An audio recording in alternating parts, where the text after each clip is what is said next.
미국의 한 유명한 할리우드 영화 배우가 영국 출신의 영화 배우가 있습니다. 이안 맥켈런이라는 사람. 여러분들도 그 반지의 제왕을 보셨으면 하얀 수염, 하얀 머리카락 지팡이 짚고 하는 그 마법사 할아버지, 그분이 이제 이안 맥켈런인데, 이 반지의 제왕을 촬영하다가 잠시 쉬는 시간에 분장을 했잖아요. 하얗게 분장한 노인에다가 모자도 그 마법사 모자를 쓰고 지팡이 짚고, 이분이 이제 쉬는 시간에 분장을 지우고 또 다시 분장하고 하면 불편하니까 분장을 한 채로 밖에 나가서 벤치에 누워가지고 모자를 옆에 벗어놓고 좀 누워 있었는데, 지나가던 사람들이 보니까 노숙자인 줄 알고 주머니에 모자에다가 동전을 던져넣기 시작했습니다. 이분은 돈이 엄청나게 많은 분이긴 한데 그게 재미있어요. 그래서 가끔은 한 번씩 그렇게 분장해가지고 그런 생활을 즐길 때가 있답니다. 이분은 돈에 대해서 별로 신경을 안 쓰고 기부도 많이 하고 돈 가진 티도 내지 않고 선한 일을 많이 하시는 분이라는 얘기는 들었습니다. 그런데 그렇게 노숙자 생활, 다른 사람 같으면 좋은 거 입고 좋은 차 타고 막 이럴 텐데 1939년생이니까 우리나라 나이로 지금 84 정도 됐나요? 그런데도 굉장히 활발하게 활동하시는 분인데 그렇게 가진 것을 티내지 않고 때로는 노숙자 생활도 즐겨보기도 하고 그렇게 살아간다 하는 이야기를 들었습니다.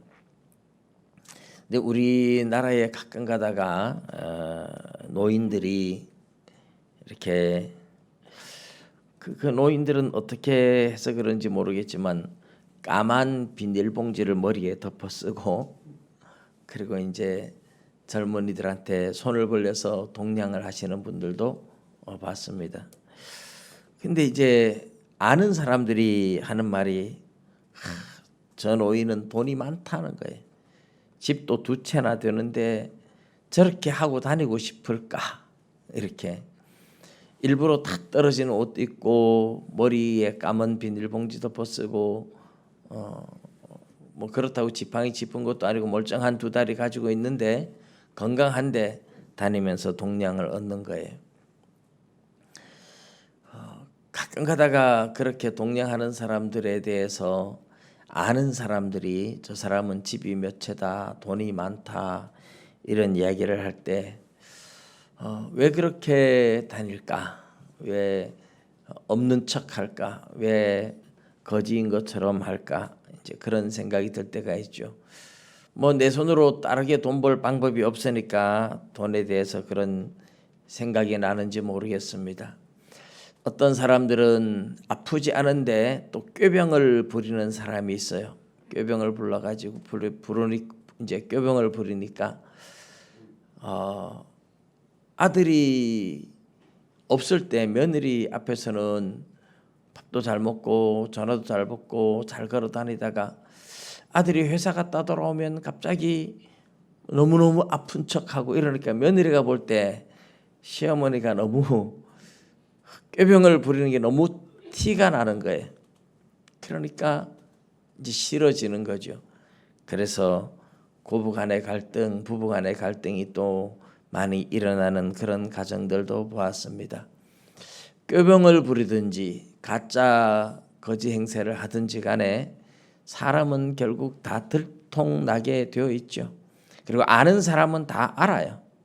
아프지도 않은데 아픈 척 한다든지 남들한테 뭔가 동정을 받고 싶어서 꾀병을 부리고 아픈 척 한다든지 가진 것이 많으면서 없는 척 한다든지 가끔 가다가 그런 예가 거의 없기는 하지만 아주 가끔 선교사님들 가운데서도 그런 분들이 있는 것 같아요.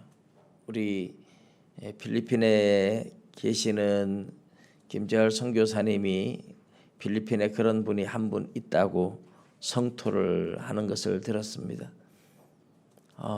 선교사님 가족이 4명인데 4명 다 아주 좋은 고급 승용차, 다 부부 아이들까지 다 차도 있고 너무 잘 산대요. 골프 치러 다니고. 그런데 한국에서 선교사님들이 어떻게 지내나 보러 오기만 하면 어디서 구했는지 잘 가지도 않은 다 낡은 차 하나 끌고 다니면서 다 쓰러져가는 교회에 돈 주고 가가지고 여기서 선교한다 이래가지고 엄청나게 후원을 많이 끌어당긴다는 겁니다.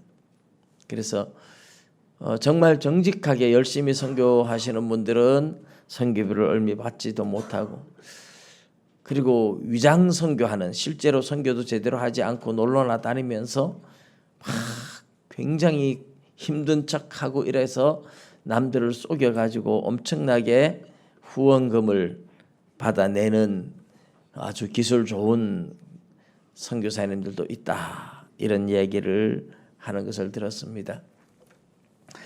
사람이 정직하게 자신의 모습을 보여주지 않고 무엇인가 위장을 하고 외식을 하고 꾸며서 다른 사람들한테 동정을 받고 싶어하는 이런 모습들은 사실 정직하지 못한 모습이긴 하지만 그 사람들 내면에 뭔가 엄청난 결핍이 들어있고 사람들한테 인정받고 싶고 사람들이 나를 좀 알아주고 싶은 그런 마음들이 많이 들어있는 것이겠죠. 그런데 우리가 보고 있는 금식에 대한 이야기, 오늘 3절밖에 되지 않는 짧은 내용이지만 이 금식도 사람들한테 인정받고 싶고 동정받고 싶고 사람들한테 내가 이렇게 경건한 사람이다 하고 남들이 알아주기를 바라는 외식하는 사람들에 대해서 예수님은 경계를 하고 있죠. 우리가 이 외식하는 서기관들과 바리새인들의 모습, 경건의 모습 3가지를 보는데, 유대인들은 이 경건에 대해서 구제와 기도와 금식을 경건의 모습 중에 가장 중요하게 보고 있었습니다. 그 당시에 금식에 대해서 크게 유대인들은 금식을 한 3가지 정도로 봤어요. 전쟁이 일어난다든지 나라의 위기가 올 때, 또 어떤 나라의 위기가 아니라도 가정이나 어떤 집안에 큰 어려움을 당했을 때 이럴 때도 금식을 하고, 그 외에 이제 절기 금식들도 있어요. 절기 금식들도 있고. 그렇지만 이제 나라의 위기나 어떤 가정의 위기, 그리고 개인적으로 또 경건 생활을 하기 위해서 금식하는 사람들이 있었는데, 누가복음 18장에 보면 9절 이하에 예수님께서 바리새인과 세리 중에 누가 더 의로운 자인가 하는 비유를 이야기하실 때 바리새인들이 앞에서 기도하기를 나는 저 세리와 같지 않음을 감사합니다 그러면서 기도를 하죠. 내가 11조도 드리고 1회에 2번씩 금식을 합니다. 그러니까 일주일에 이틀씩 금식하는 날이 개인적으로 경건 생활을 한다는 유대인들은, 바리새인들은 특별히 월요일과 목요일에 그렇게 금식을 했다고 해요. 그래서 이런 금식을 통해서 자기가 얼마나 경건한 사람인지 남들한테 보여주고 싶은 그런 사람들이 바리새인들, 서기관들이고, 예수님은 그런 외식에 대해서 아주 경계를 하고 있죠. 구제를 할 때도 남들에게 보여주려고 하지 말아라. 기도를 할 때도 사람에게 보이려고 하지 말아라. 금식도 사람에게 보이려고 하지 말아라. 하나님 앞에서 하는 거 아니냐 이거죠. 기도도 하나님이 들으시면 되는 거니까 하나님이 들으시라고 기도를 해야 되고, 은밀한 중에 구제도 하나님이 아시면 되니까, 금식도 하나님이 아시면 하나님이 갚아주시는데, 하나님 앞에 하는 게 아니라 사람에게 보이려고 하니까 하나님 앞에 받을 건 하나도 없다. 자기 상을 이미 다 받았다. 예수님 그렇게 말씀을 하시죠. 오늘 우리는 이 금식과 경건에 대한 이야기들을 좀 더 이제 오늘 경건의 세 번째죠. 구제, 기도, 금식. 그래서 우리 금식과 경건에 대해서 조금 더 생각을 해보면 오후 시간에 이사야서를 우리가 쭉 설교하면서 금식에 대해서 성경에서 가장 정확하게 나와 있는 이사야 58장을 본 적이 있죠.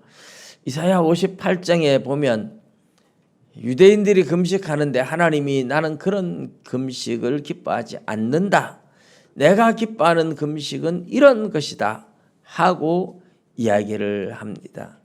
그 유대인들이 하는 금식을 하나님이 기뻐하지 않는 이유는 금식을 하는 날 하나님 앞에 어떤 절망적인 상황에서 하나님 도와주세요 하고 하나님의 은혜를 간절히 구한다면 금식하는 자세가 달라야 되는데 금식하는 날 싸우고 다투고 오락을 즐기고 막 다른 사람들을 압제하고 하나님 앞에 은혜를 구하는 자세가 아니에요. 그래서 하나님은 이런 것이 어떻게 내가 기뻐하는 금식이 되겠느냐. 너희들이 아무리 밥을 굶으면서 금식을 하면서 하나님 나를 불쌍히 여겨주세요 하는데 그런데 너희들은 왜 다른 사람을 불쌍히 여기지 않고 다른 사람을 압제하고 괴롭히면서 나한테 와서는 나를 불쌍히 여겨주세요 그런 기도를 하느냐 이거죠. 마태복음 7장 12절에 그러므로 남에게 대접을 받고자 하는 대로 먼저 남을 대접하라 그랬잖아요. 하나님 앞에도 대접을 받고 싶으면 나도 다른 사람들한테 은혜를 베풀어야 하나님 앞에도 은혜를 받을 수 있어요. 대접을 받고자 하는 대로 대접을 하는 거죠. 그런 이야기 있잖아요. 어떤 빵집에서 농장주한테 우유를 이제 늘 사는데 늘 우유 100g당 얼마씩 이렇게 이제 사는데 우유가 자꾸만 줄어드는 거예요. 그래가지고 아니 100g이 안 맞다고 그래서 빵집 주인이 그래도 100g 맞다고 그래서 고소를 했어요. 고소를 해보니까 100g이 한참 모자라는 거예요. 그래서 재판장이 농장주한테 물었습니다. 왜 100g 안 되게 파느냐? 아니 저는 100g 달아서 꼬박꼬박 팔았습니다. 저울이 있느냐? 저울이 없습니다. 그러면 뭘 기준해서 파느냐? 저는 100g짜리 빵하고 똑같이 무게를 재가지고 100g 빵에다가 달아서 팝니다. 그럼 100g 빵은 어디서 나온 빵인데 보자 하니까 바로 자기를 고발한 그 빵집 주인이 만드는 빵이라는 거예요. 빵집 주인도 100g 빵이라고 하면서 빵을 자꾸 양을 줄인 거예요. 농장주는 무조건 그 빵에 맞춰서 이제 달아가지고 파는 거예요. 그러니까 고소를 한 빵집 주인이 취하를 할 수밖에 없는 거죠. 자기도 100g이라고 말하면서 빵을 자꾸 줄여서 속여서 팔았는데 자기가 속이는 만큼 농장주는 그 빵의 무게와 똑같이 달아가지고 파니까 줄어들 수밖에 없는 거죠. 심은 대로 거두는 거고 대접을 하는 대로 대접을 받는 원리가 이제 그런 이야기죠. 그래서 하나님이 기뻐하는 금식을 하나님이 이사야 58장에 이야기를 하십니다. 내가 기뻐하는 금식은 이런 거다. 흉악의 결박을 풀어주며 다른 사람들 막 흉악한 어떤 결박당한 자들을 너무 압제당하는 자들을 풀어줘라. 너희들이 억압하고 괴롭히고 압제하는 자들을 풀어줘라. 너희들이 다른 사람을 압제하고 있으면서 하나님 앞에 나를 도와주세요 하면 하나님 안 도와준다는 거죠. 그래서 흉악의 결박을 풀어주고 가난한 자에게 먹을 것을 주고 벗은 자에게 줄인 자에게 입을 것도 주고 마실 것도 주고 그렇게 너희들이 다른 사람들을 불쌍히 여기면서 도와주면서 하나님 앞에 금식하며 나를 불쌍히 여기세요 하면 하나님은 너희들을 얼마든지 도와주고 너희들의 의를 빛같이 빛나게 만들어줄 것이라. 그런 이야기가 이사야 58장에 나오는 말씀입니다. 여러분 이런 것을 보면 하나님이 우리의 금식을 언제 받아주시느냐? 우리가 하나님 앞에 나를 불쌍히 여겨주세요 하고 정말 절박한 상황에서 하나님의 도우심을 간절히 구할 때는 우리도 다른 사람들을 또 불쌍히 여기는 마음을 가지고 긍휼을 베풀어야 돼. 내가 다른 사람한테 긍휼을 베풀어야 하나님 앞에 긍휼을 받을 수 있고, 내가 다른 사람의 죄를 용서해 줘야 하나님 앞에 또 죄를 용서받을 수 있다는 겁니다. 이것은 성경에서 우리한테 늘 가르치는 원리이고 철칙입니다. 그래서 금식은 이렇게 해야 된다. 불쌍히 여겨야 된다. 너희들이 불쌍히 여기지 않으면 너희들도 불쌍히 여김을 받을 수 없다 하는 이야기죠. 예수님의 비유 가운데 마태복음 18장 23절에서 35절 마지막 부분에 나오는 1만 달란트 빚진 자의 비유도 똑같은 원리죠.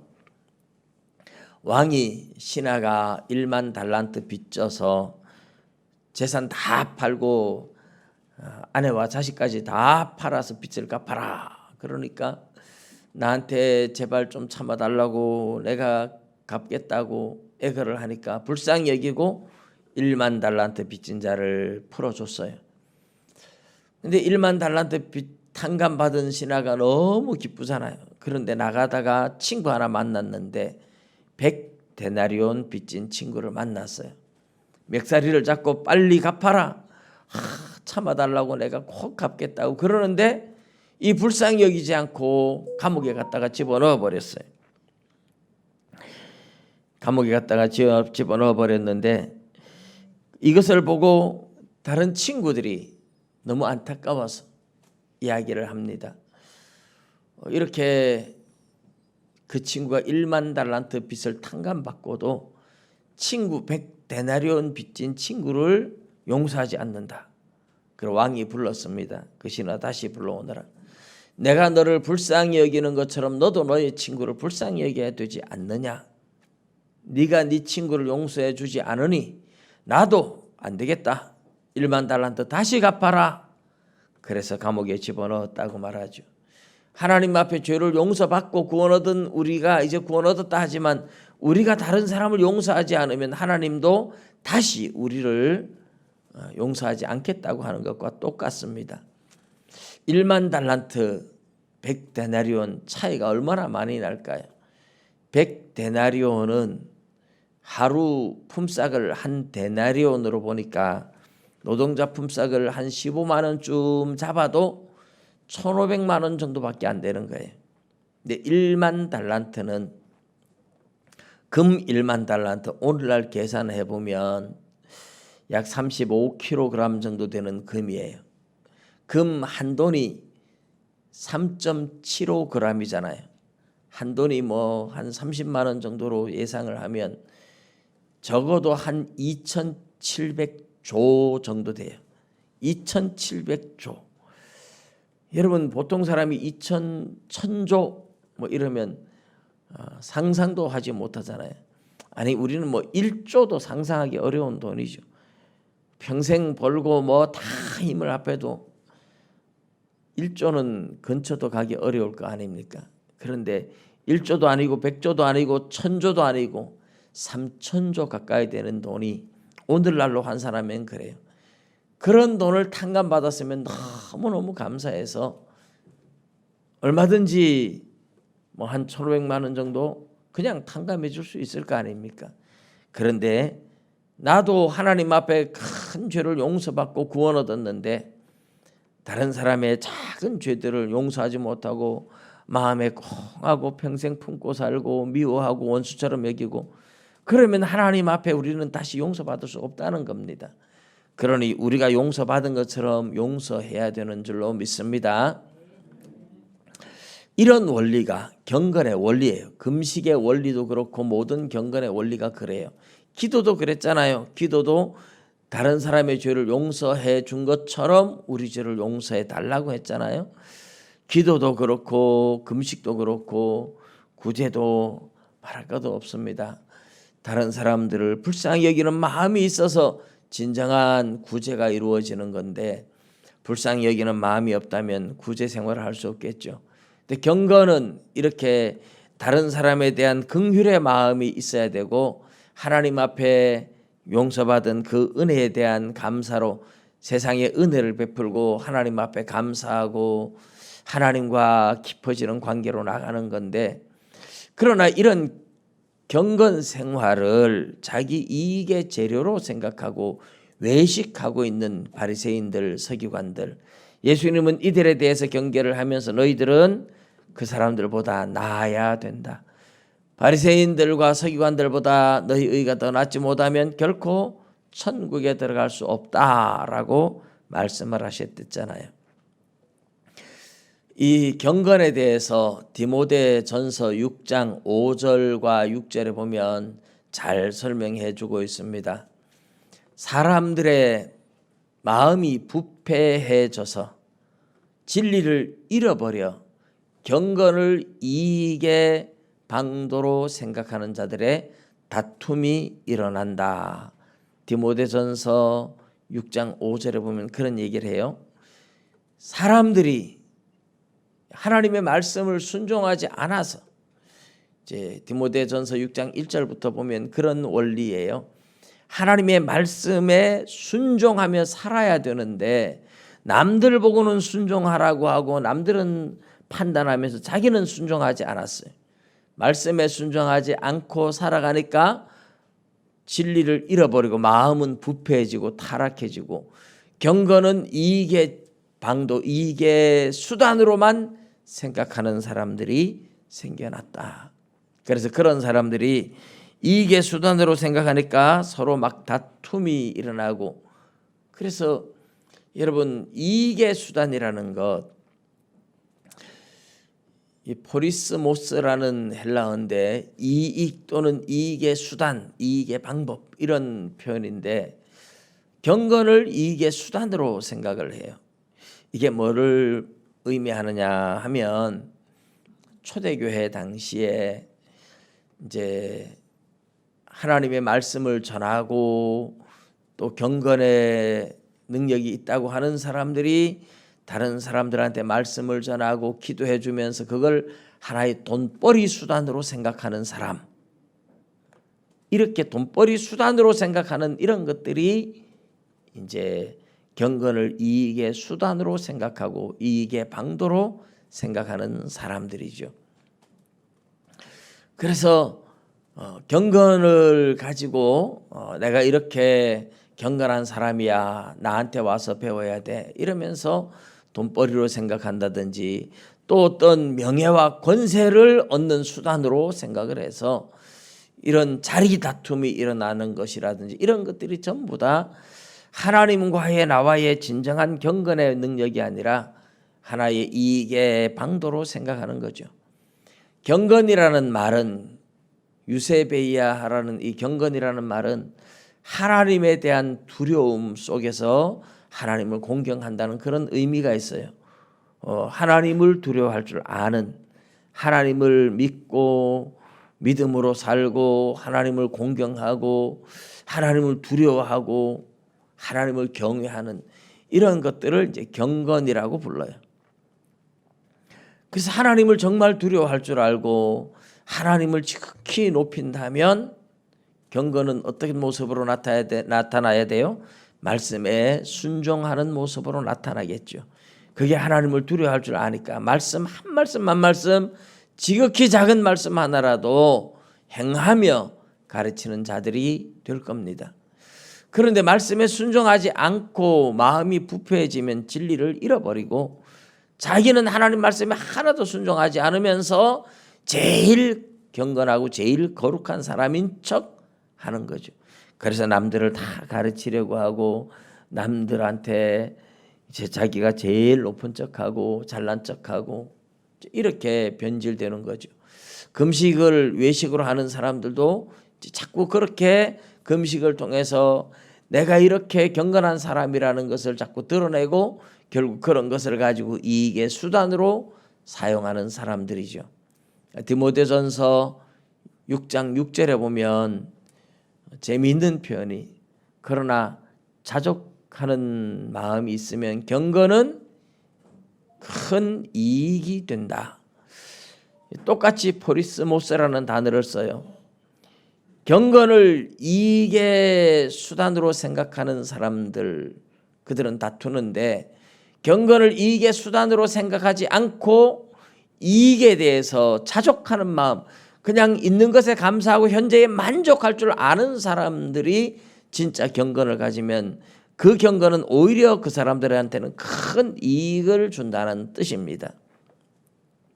똑같은 이익의 수단이라는 말을 쓰는데요.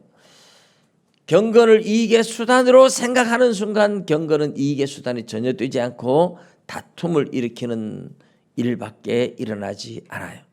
그러나 경건을 이익의 수단으로 생각하지 않고 가진 것에 만족할 줄 알고 있는 것에 감사하고 자족할 줄 아는 마음을 가지고 있으면 그 경건 생활은 진짜 하나님과 경건 생활이 되고 하나님과 진짜 교통이 이루어지고 그러면 그 사람의 삶에는 엄청난 이익이 된다. 진짜 경건이야말로 그 사람한테는 이익의 수단이 저절로 되어진다는 겁니다. 경건을 이익의 수단으로 생각하는 순간 경건은 이익의 수단이 전혀 되지 못하지만 경건을 이익의 수단으로 생각하지 않고 가진 것에 만족할 줄 아는 사람이 하나님을 공경해서 섬기기 시작하며 하나님과 관계가 회복되면 진짜 경건은 엄청난 이익의 수단이 될 수 있다. 그래서 돈을 사랑함이 일만하게 뿌리가 된다. 그렇게 디모데전서 6장 말씀하고 있죠. 여러분, 우리가 경건 생활은 하나님과 나와의 관계입니다. 남들이 알아주든 알아주지 않든 그거는 아무런 상관이 없어요. 하나님 앞에 내가 하나님 앞에 기도하고 내가 하나님 앞에 인정받고 내가 하나님과의 관계를 누리는 겁니다. 기도하는 것도 구제하는 것도 금식하는 것도 하나님만 보시면 되는 거고 하나님 한 분으로 만족할 줄 아는 그 삶이 진짜 경건의 능력을 가지면 엄청난 유익이 되는 거죠. 그래서 우리가 금식하는 거, 기도하는 거, 성경 보는 거, 복음을 전하는 거, 뭐든지 주를 위해서 살아갈 때 하나님 앞에서 하면 하나님만 보시면 되는 줄 믿습니다. 하나님이 갚아주시는 줄 믿습니다. 그러나 사람에게 보이기 위해서 금식하는 사람이 머리를 풀어헤치고 얼굴을 흉하게 하고 막 다 죽어가는 신용을 하면서 그러면 와, 사람들이 저 사람 금식하고 있는 거구나, 대단하다, 뭐 이렇게 사람들이 알아주면 그거로 끝이에요. 아무 유익이 자기한테는 없다고 말씀을 하고 있습니다. 여러분, 오늘 우리가 신앙생활하는 목적이 뭡니까? 왜 우리가 기도를 하며 금식을 하며 왜 하나님을 열심히 찾습니까? 사람들한테 인정받고 대접받으려고 신앙생활합니까? 사람들한테 보여주기 위해서 교회 다니는 겁니까? 그게 아니지 않습니까? 예수님 믿고 천국 가려고, 우리가 하나님 믿는 것은 천국 가려고 하는 거예요. 천국 가려고 믿는데 무슨 교회 다니는 게 큰 벼슬이라고 남들한테 막 이런 거 자랑하고 저런 거 자랑하고 막 금식 내가 이렇게 했는데 기도를 내가 이렇게 했는데 그 사람들한테 보여주려고 신앙생활을 하는 게 아닙니다. 하나님 앞에 보이기 위해서 하나님이 살아계시고 하나님이 지금도 저와 여러분의 모든 일거수일투족을 다 보고 계신 줄 믿습니다. 하나님이 보고 계시고 하나님이 알고 계시니까 하나님이 알아주면 그것으로 만족하면 됩니다. 왜냐하면 사람들이 알아줘도 사람들이 와 해줘도 말뿐이지 사람들이 그렇다고 해서 그 사람 경건하다고 해서 떡을 주는 것도 아니고 돈을 주는 것도 아닙니다. 사람들은 그냥 알아주고 와 대단하다 그럼 끝이에요. 그러나 그렇게 대단하다 이렇게 해주면 괜찮은데 사람들은 뒤에 돌아서서 되게 잘난 척한다 이러고 오히려 흉볼 가능성이 훨씬 많습니다. 그런데 하나님이 보시면 하나님이 아시고 진정한 금식, 진정한 기도, 진정한 구제를 하는 이런 사람들은 하나님이 그래 네가 나를 향하여 기도했구나, 내가 들었다, 네가 이렇게 불쌍히 여기는 마음으로 구제를 하는구나, 네가 정말 마음이 힘들어서 이렇게 금식을 했구나, 내가 갚아주마. 하나님이 갚아주신다고 약속하니까 여러분 오늘도 하나님 앞에서 경건 생활을 하고 하나님의 도우심을 얻고 하나님의 말씀에 순종하면서 하나님과 동행하는 거룩한 삶이 되셔서 정말 하나님이 주시는 놀라운 은혜들을 경험하며 살아가는 복된 삶이 되시기를 주님의 이름으로 축복합니다. 기도드리겠습니다.